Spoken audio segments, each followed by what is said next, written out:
يا من عصيت الله يوما غافلا، أنسيت أن الله قد أعطاك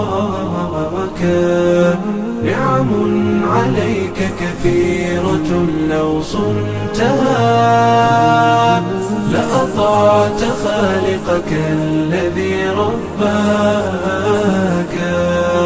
لأطعت خالقك الذي رباك.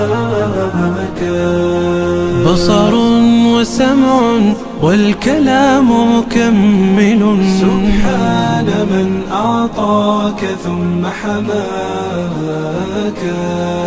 من بعدها تقوى على عصيانه، يا للوقاحة كيف تفعل ذاك؟ تجرؤ على فعل المعاصي قاصدا، فتظن أن